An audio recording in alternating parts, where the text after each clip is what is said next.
무형자산으로 인식하기 위해서는 이런 두 가지 조건을 모두 충족해야 합니다. 이 두 가지 조건 중 하나라도 만족하지 못하면 무형자산으로 장부에 기록할 수 없습니다. 이전 영상에서 다뤘었던 무형자산의 정의를 다시 한번 보면 무형자산은 물리적 실체는 없지만 식별 가능한 비화폐성 자산을 의미합니다.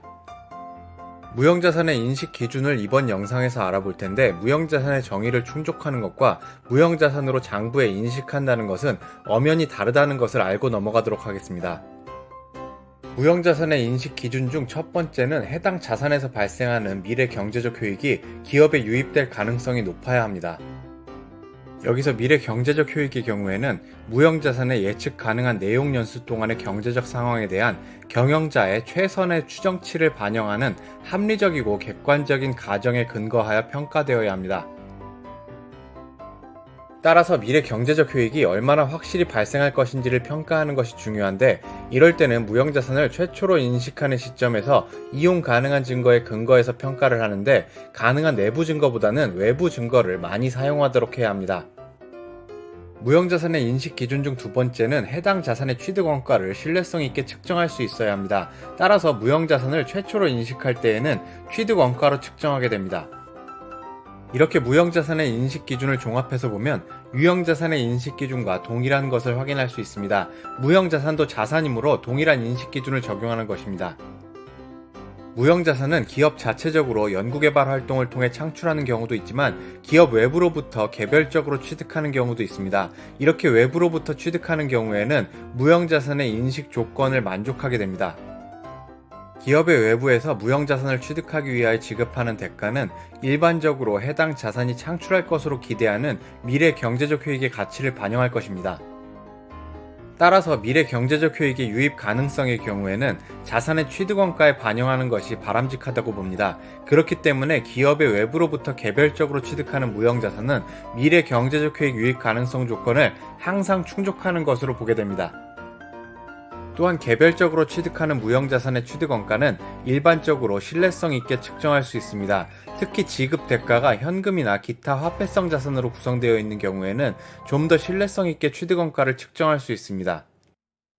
다만 이렇게 기업 외부로부터 취득하는 무형자산의 양수도 거래가 관계사나 계열사 등 특수관계자 간의 거래가 아닌 경우를 가정했을 때 이런 자산의 인식 조건을 자동적으로 충족하는 것으로 봅니다. 만약 특수관계자 간 거래에 있어서는 외부 제3자 평가기관으로부터 공정가치 평가를 거친 후 무형자산의 취득원가를 평가하는 것이 바람직합니다. 무형자산의 취득원가를 구성하는 두 가지 항목입니다.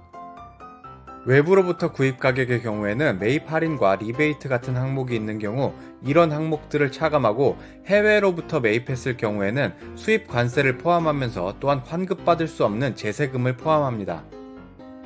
취득원가를 구성하는 두 번째 항목은 해당 자산을 의도한 목적에 사용할 수 있도록 준비하는 데 필요한 직접 관련 원가를 포함합니다.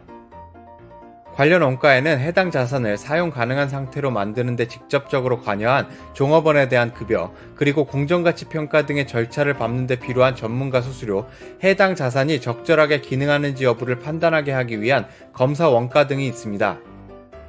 그런데 무형자산과 관련하여 발생한 항목 중 취득원가에는 포함하지 않는 항목들이 있습니다. 첫 번째는 무형자산을 취득한 이후에 발생하는 관련 제품이나 용역에 대한 홍보원가입니다.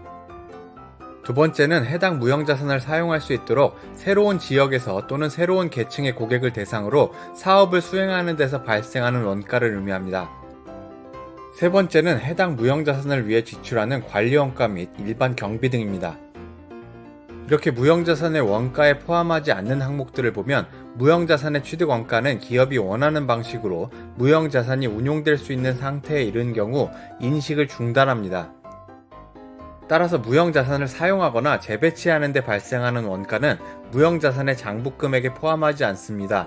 이런 비용들은 발생하는 기간의 단기 손익으로 인식하고 각각의 해당 손익 계정에 분류합니다. 오늘의 영상은 여기까지입니다. 이 영상이 좋으셨다면 구독과 좋아요, 알림 신청까지 부탁드립니다. 다음에 더 좋은 영상을 올릴 것을 약속드립니다. 고맙습니다.